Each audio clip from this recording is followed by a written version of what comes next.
맹자의 어머니가 그 교육열이 대단했던 것 같아요.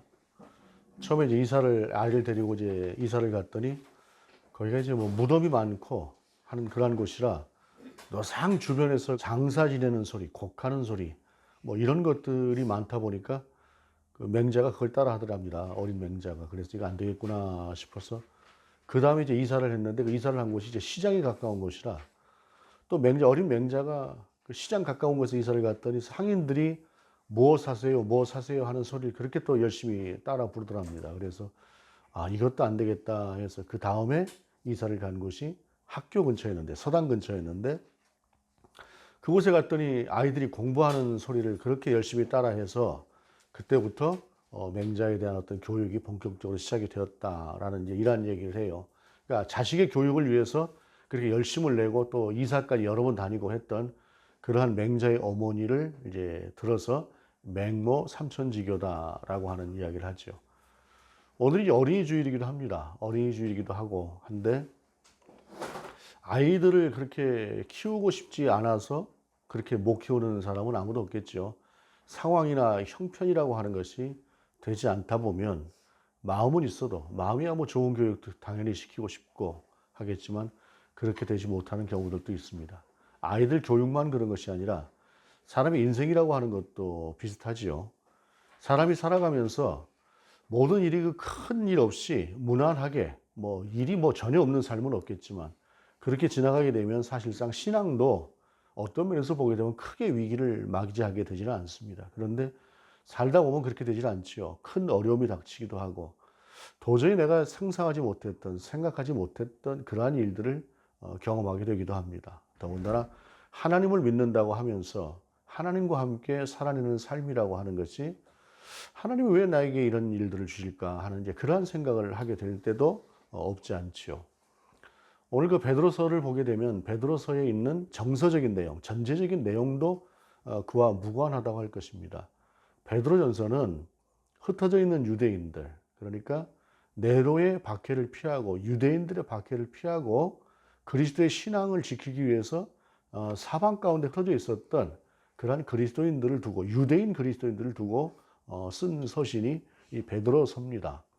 그런데 이 사람들이 박해를 피하고 또 자기들의 신앙을 유지하기 위해서 이쪽 저쪽으로 흩어져 살아갈 때에 하나님께서 그래 너희가 또 내 신앙을 제대로 지키고자 해서 이렇게 열심히 살아가고 있으니 복을 주겠다 하고 무엇인가 도와주는 그러한 삶도 분명히 있겠지만 그것보다는 신앙을 지키기 위해서 그 견뎌야 되는 그러한 어려움 같은 것들이 대단히 많을 수밖에 없었을 것이에요. 그런데 문제가 무엇입니까? 상황이 계속 어려워지고 힘들어지면 사람의 마음이라고 하는 것이 강팍해지기 쉬워요. 강팍해지기 쉬우면서 그 마음이 따뜻한 마음으로 그리고 부드러운 마음으로 신앙생활을 하면서 살아가기가 그렇게 쉽지가 않습니다. 마음이 계속해서 좀 어려워지고 감사보다는 불평이 나오고 누군가를 향해서 따뜻한 말보다는 가시도 친 말들이 더 나가기가 쉬운 것이 그런 형편에 처했을 때 사람이 사는 보통 삶들의 모습인데 오늘 본문을 보게 되면 이제 처음에 말씀하고 있는 말씀이 이렇게 말씀을 하고 있어요. 갓난 아기들 같이 순전하고 신령한 젖을 사모하라. 이는 그로 말미암아 너희로 구원에 이르도록 자라게 하려 함이라라고 하면서 젖 먹는 아이가 엄마에게서 젖을 먹으려고 하는 그런 모습을 비교하면서 그렇게 신령한 은혜를 사모하라라고 이야기를 하고 있는데 오늘 우리가 본문을 2절부터 삼았습니다만 1절을 보게 되면 그러므로 모든 악독과 모든 기만과 외식과 시기와 모든 비방하는 말을 버리고 라고 하는 그러한 말씀이 써져 있어요. 이것은 흩어져 있는 유대인 기독교인들, 그리스도인들의 삶이 이와 같은 삶도 있었다라고 하는 것을 이야기하는데 우리가 보통 살아가면서 마음이라고 하는 것이 좀 불편해지고 좀 좋아지지 않는, 좋지 않은 그러한 상태만을 가리키는 것이 아니라 오늘 본문은 상당히 심한 용어를 사용하고 있어요. 특별히 악독이다라고 하는 이러한 용어 같은 경우에는 이런 보통 용어가 아니라 그냥 누군가를 대할 때 좀 불편하게 대하는 정도를 넘어서서 의도적으로 자기의 유익을 얻기 위해서 상대를 곤경에 빠뜨리는 의도성이 들어있는 그러한 행위를 포함하고 있는 그러한 행위를 말하는 것이에요. 그러니까 그리스도인임에도 불구하고 살아가는 방식이라고 하는 것이 이웃을 사랑하는 삶이라거나 더불어 함께 살아가는 삶이 아니라 내 삶을 이루기 위해서, 내 삶을 영위하기 위해서 상대를 어려움에 빠뜨려도 된다고 하는, 그러니까 상대를 짓밟고 약육강식의 세계 속에서 나만 살면 된다고 하는 그러한 쪽에까지도 빠져 있는 사람들이 그 안에 있었다는 것이죠. 또한 시기나 이런 모습들 같은 경우는 남에게 거짓말로 상대를 회유해서 자기 유익을 구하는 그러한 모습들까지 그 안에 포함이 되어져 있었다라는 것이에요. 이것을 본 베드로가 굉장히 안타까웠겠죠. 우리가 그리스도인인데, 그리스도인으로 살아가는 사람들인데 어찌 저런 모습까지 가지고 있을 것인가 라고 하면서 그들에게 주시는 말씀이, 그러면 어떻게 그리스도인이 살아야 그러한 삶을 벗어날 수 있는 것인가 라고 하는 말씀을 주신 것이 바로 오늘 본문 속에서 말씀하고 있는 갓난 아기들 같이 순전하여 신령한 젖을 사모하라 라는 것입니다. 뭐 오래되기는 하셨겠지만 여러분들 대부분 다 아이들을 키워보셨지 않습니까?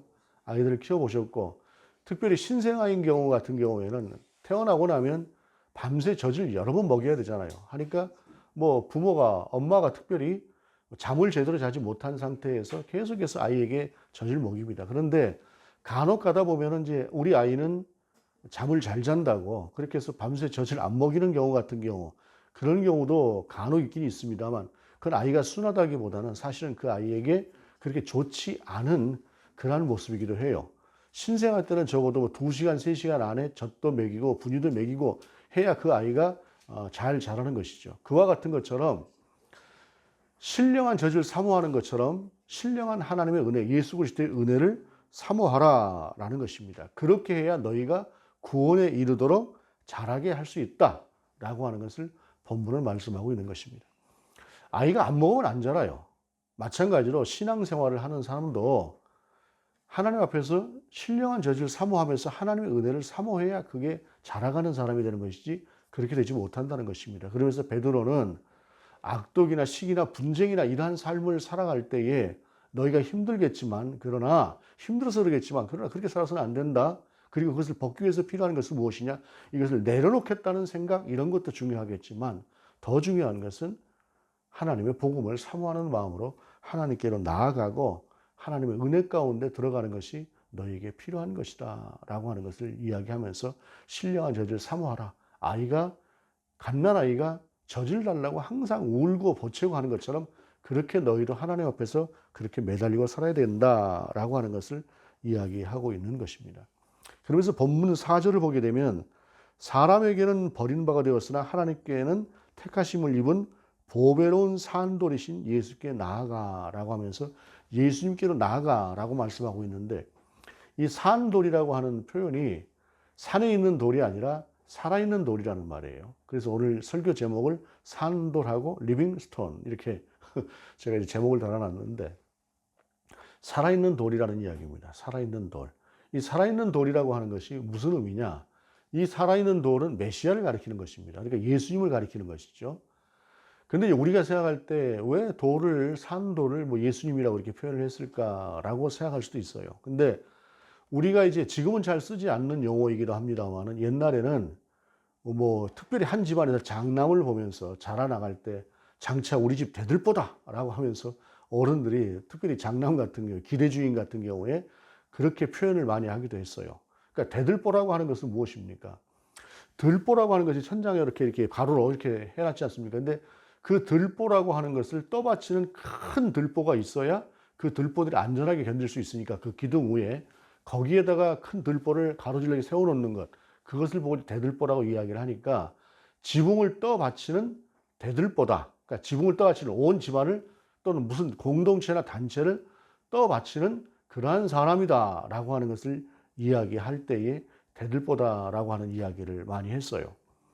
그러니까 우리 민족, 우리나라 사람들이 아닌 경우에는 그 무슨 나무를 가지고 이렇게 대들보라고 이야기를 하고 한 집안을 뭐 한 공동체를 떠받드는 사람이라고 이야기를 할까라고 생각할 수도 있는데, 이게 서로 이제 건축 방법이라고 하는 것이 다른 경우에 약간 좀 이제 글쎄 하는 생각이 들 수가 있어요. 우리나라 같은 경우에는 예부터 지금까지, 지금은 이제 벽돌 집들을 짓기도 하지만 콘크리트로 짓기도 하고, 예전의 집들은 거의 대부분이 나무가 중심이었지 않습니까?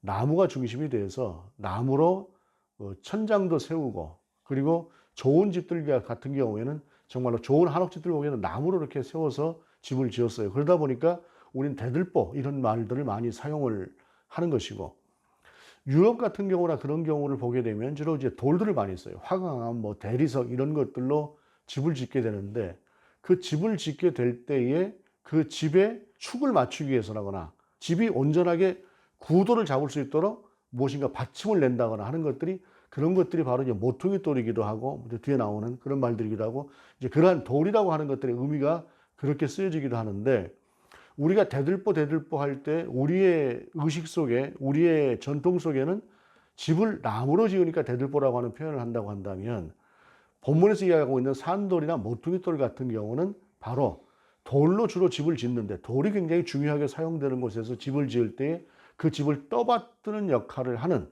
그 떠받들게 하고 그 집이 존재케 하는 그러한 역할을 하는 돌을 모퉁이돌이라고 하고, 그 중에서도 가장 중요한 돌의 비유로서 예수님을 대들보 이상, 그리고 우리가 옛날에 이제 가정에서는 대들보라고 하는 말을 쓰고, 또 그것을 넘어서는 큰 공동체나 국가를 향해서 쓰여질 만한 그러한 인물들이 되라라고 할 때는 동량이 되라라고 하는 말을 쓰기도 했어요.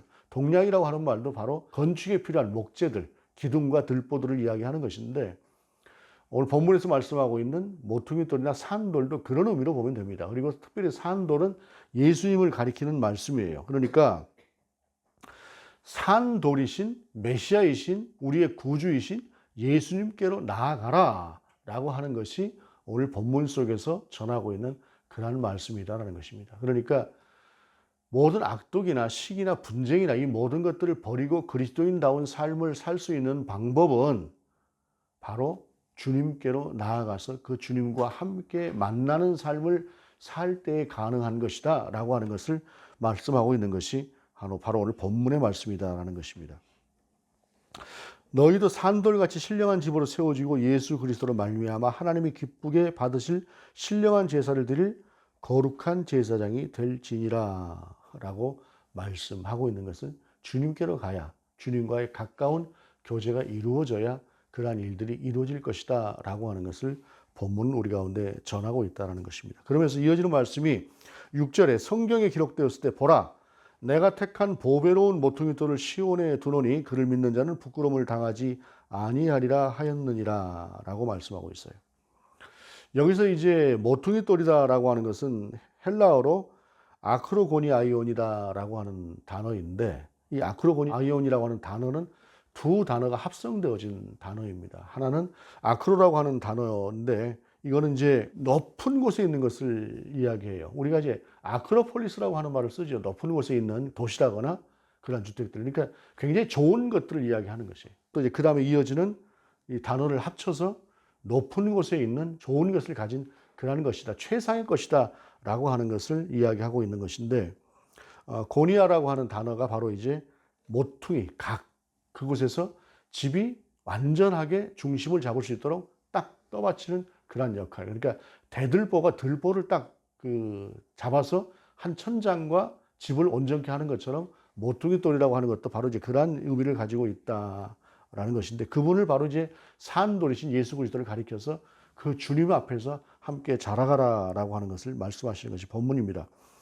그러므로 7절에 믿는 너희에게는 보배이나 믿지 아니하는 자에게는 건축자의 버린 그 돌이 모퉁이의 머릿돌이 되고, 그러니까 이 집을 짓기 위해서 꼭 필요한 그 돌이라고 하는 것이 누군가는 필요 없는 돌이라고 던져버렸다는 것이에요. 던져버렸는데 하나님께서는 그 돌을 가져다가 예수 그리스도를 통해서 모퉁이 돌이 되게 하셨다, 산돌이 되게 하셨다라는 것인데, 자 여기서 보십시다. 모든 사람이 예수 그리스도를 구주로 고백하거나 또 구주로 함께 따라가는 그러한 삶을, 신앙을 가졌던 그러한 삶을 살았던 것은 아닌 것입니다. 특별히 유대인들에게 있어서 예수님은 모퉁이돌이나 메시아라고 하는 산돌이 아닌 그저 우리 가운데 어떠한 희망도 줄 수가 없는, 한때 희망을 주었던 사람, 그러나 어느 것도 해줄 수가 없는 그러한 사람처럼 취급되어져서 모든 유대인들이 예수 그리스도를 구주가 아니라 그저 한때 세상을 시끄럽게 했던 지나간 사람에 불과한 것으로 다들 여겨버렸습니다. 그런데 그들이 그렇게 여겼을 때 예수 그리스도를 믿고 있는 사람들조차도 그러한 말에 휘둘리면서 우리도 그러한 것이 아닌가라고 하는 생각을 하게 되었을 때에 그 믿음이 흔들리지 않도록 그들 가운데 이야기를 했다라는 것입니다.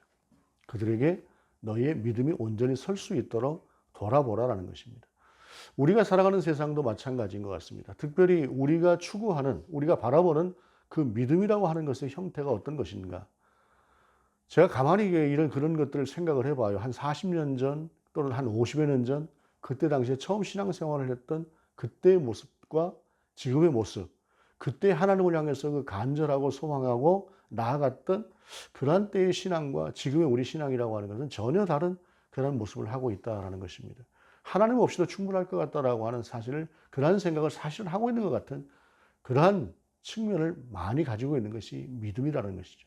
믿음이라고 하는 것이 힘들고 어려운 상황을 거치다 보니까 그 믿음을 온전히 지켜내는 것이 아니라 흔들리고 넘어지게 될 만한 그러한 상황 가운데서 이제는 예수 그리스도가 바로 산돌이신 메시아이신 그 주님이 아니라 그냥 다른 사람들이 생각하는 것처럼 버려진 돌처럼 생각할 수 있는, 어쩌면 그렇게 생각하고 있기도 한 유대인 그리스도인을 향해서 너희의 믿음이 바로 서라라고 하는 것을 말씀하고 있는 것이 오늘 본문의 말씀이라는 것입니다. 그러면서 이어지는 말씀이 8절에 또한 부딪히는 돌과 걸려 넘어지게 하는 바위가 되었다 하였느니라. 그들이 말씀을 순종하지 아니함으로 넘어지나니 이는 그들을 이렇게 정하신 것이라.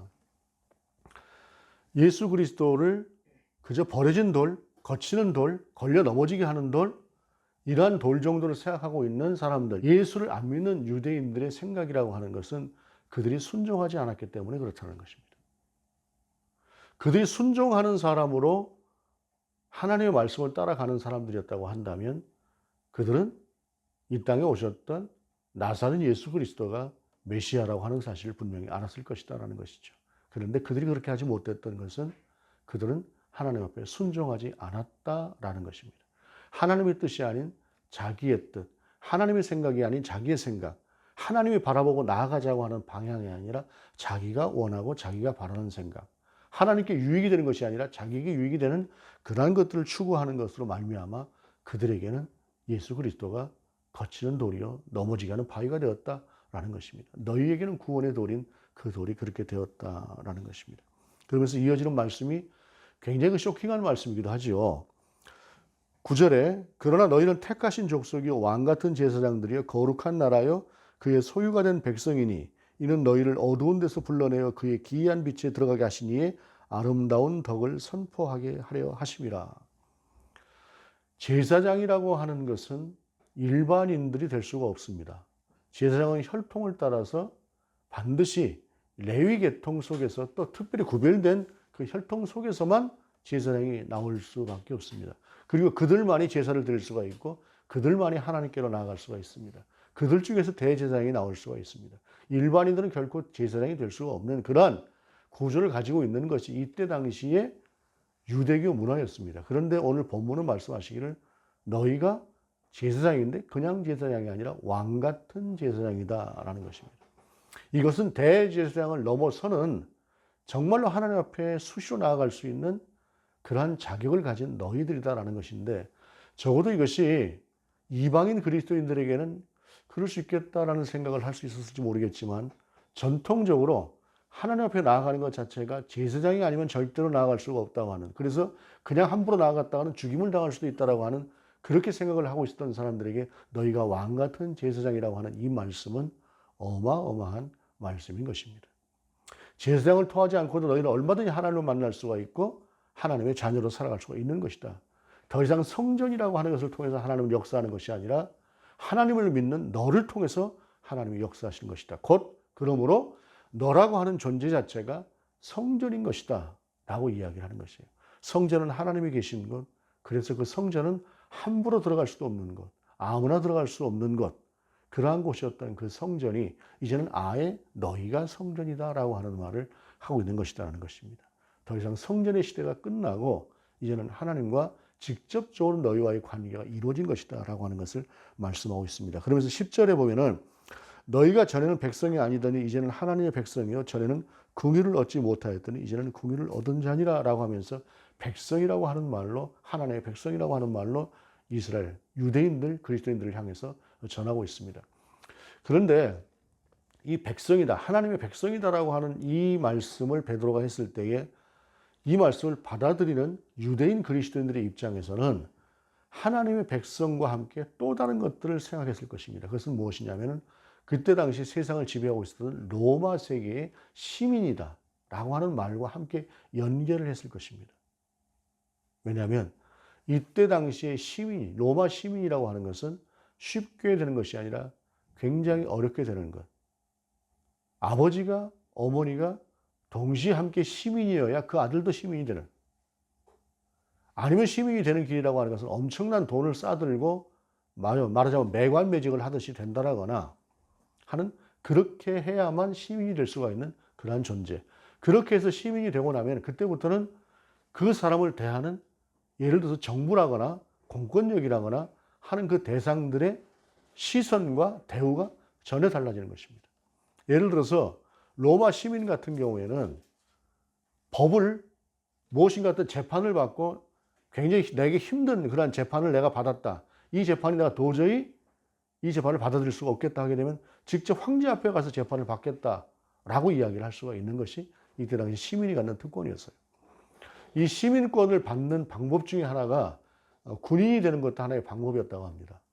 군인이 되고 나서 제대를 하고 나면은 그때는 시민이 될 수가 있었대요. 그런데 그 군인이 복무를 해야 되는 기간이 얼마냐? 25년이었다고 합니다. 25년이라고 하는 시간을 군복무를 하고 나면은 그 다음에 시민이 되기도 하는데, 25년이라고 하는 기간 동안에 군 기율이나 복무 규칙을 어겼다거나 하게 되는 경우는 또 시민이 될 수가 없다는 것입니다. 그만큼 시민이 되는 것이 어려웠어요. 그런데 하나님의 백성이라고 하는 말을 생각했을 때 이스라엘 사람들에게 있어서는 그런 시민, 그리고 그 시민보다 훨씬 더 위에 있는 하나님의 백성이라고 하는 말을 그들이 들었을 때에 우리 그리스도인의 위치가 어떤 것인가 라고 하는 것들을 그들이 생각했을 것이라 라고 하는 말씀입니다. 그러면서 그렇게 하나님 앞에서 세워져 가기를 원하는 말씀을 베드로는 유대인 그리스도인들에게, 흔들리는 그리스도인들에게 전하고 있는 것입니다. 제가 말씀 제목을 산돌 그리고 리빙스톤이다라고 하는 말로 정했습니다. 리빙스톤, 산돌, 리빙산, 살아있는 돌, 스톤 돌. 근데 이 리빙스톤이라고 하는 단어를 하나로 합친 이름이 있죠. 데이빗 리빙스톤이라고 하는 사람이 있습니다. 아프리카 선교의 아버지라고 하는 그런 사람이기도 하죠. 그 사람이 영국의 탐험가요, 또한 선교사로 아프리카에 가서 선교 활동을 했습니다. 선교 활동을 하는 동안에 여러 죽을 고비도 넘겼고 여러 가지 어려운 그러한 상황을 맞이하기도 했고 한데, 그가 어느 날 동쪽을 향해서 앉아 있다가 아침에 무릎 꿇고 기도를 했다는 말도 있어요. 기도를 하고 이제 그러고 있다가 그 자리에서 그대로 숨이 더 있었던 그러한 모습을 그 지역에 있는 사람들이 보았다고 합니다. 그런데 놀라운 것은 리빙스턴이 거기서 복음을 전하는 동안에 단 한 사람도 리빙스턴에게 세례를 받고자 하지 않았어요. 그것은 그 복음을 전할 때 그들이 제대로 받아들이지 않았다는 이야기입니다. 그런데 리빙스턴이 딱 죽었을 때에 그곳에 있는 그 아프리카인들이 이 리빙스턴을 어떻게 해야 될 것인가, 우리 땅에 와서 우리를 위해서 평생을 살다가 마침내 우리 땅에서 죽은 이 사람을 어떻게 할 것인가 라고 생각을 하다가 그들은 이 리빙스턴을 미라로 만들어서 영국으로 보내야겠다는 생각을 했습니다. 그래서 그들은 리빙스턴의 모든 내장을 다 긁어내고 그 몸을 미라로 만들었습니다. 왜냐하면 그래야 영국까지 옮겨갈 수 있으니까. 안 그러면 썩어버리고 상해버리니까. 그러고 나서 그 모든 내장 중에 심장은, 이 사람의 심장은 우리를 향해 있다. 우리 아프리카를 향해 있다. 우리 민족을 향해 있다. 틀림없다. 그래서 그 심장은 따로 그들 속에 묻었답니다. 그리고 미라로 잘 말린 그 미라를 들고 2,000km가 넘는 것을 찾아가서 이 사람이 우리를 위해서 평생을 우리 땅에서 살았던 데이빗 리빙스턴이라고 하는 사람입니다 하고 영국인들이 글을 넘겼습니다. 영국인들이 글을 보고 그 바짝 마른 미라를 보고 우리가 어떻게 이 사람이 리빙스턴인 것을 알겠느냐라고 했을 때, 리빙스턴을 치료했던 의사가 내가 좀 봅시다 하고 봤더니 그 어깨에 사자에 물려서 이게 탈골되었던 것을 철심으로 그 꿰매주었던 그 자국이 그대로 있더랍니다. 수술을 했던 의사니까 그것을 보고 알았죠. 그러면서 그 의사가 이 사람을 리빙스턴이 맞습니다. 라고 얘기를 했을 때 영국인들이 감동을 하는 것이에요. 이 사람들이 얼마나 이 리빙스턴이라고 하는 사람을, 이 사람으로부터 감동을 받았기에 이렇게 그 먼 거리, 2000km 나가는 거리를 산을 넘고 강을 넘고 물을 건너서 이곳에 옮겨왔을까라고 생각을 하고, 웨스트민스터 사원이라고 하는, 영국에서는 거기에 묻히는 것이 최고의 영예인데 그곳에 이 데이빗 리빙스턴이라고 하는 사람을 그곳에 묻었습니다. 선교사로서 최초로 웨스트민스터 사원에 묻혀진 사람이 리빙스턴입니다.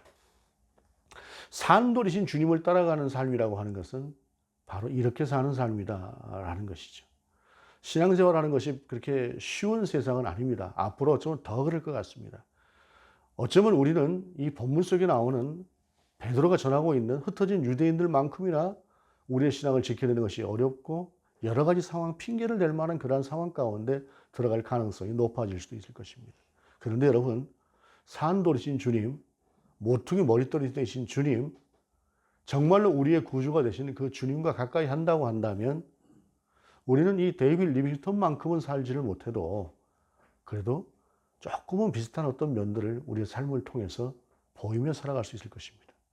그것이 오늘 본문 속에서 산돌이신 주님께로 가까이 나아가라, 그 주님과 함께하라 라고 하는 이 말씀의 요지가 될 것입니다. 리빙스턴, 그 이름을 가지고 데이빗 리빙스턴이라고 하는 이름으로 그 아프리카를 향해서 살았던 그 사람처럼 그렇게 비슷하게라도 한 조각만이라도 그렇게 살아낼 수 있는 그리스도인이 된다고 한다면 오늘 본문이 전하는 바로 그러한 요지를 그 요지대로 살아내는 저와 여러분이 될 것입니다. 그렇게 살아낼 수 있는 저와 여러분, 그러한 고민을 할 수 있는 저와 여러분 될 수 있기를 축원합니다. 기도하시겠습니다. 주님, 산돌이신 주님, 그리고 버려진 돌처럼 여겼지만 모퉁이의 머릿돌이 돼서 그 건물을 지탱하도록 스스로 머릿돌이 되시는 그 주님, 그 주님과 함께 살아내는 우리가 되게 하옵소서. 그 주님의 능력으로 살아내게 하옵소서. 주 예수 그리스도 이름으로 기도드립니다. 아멘.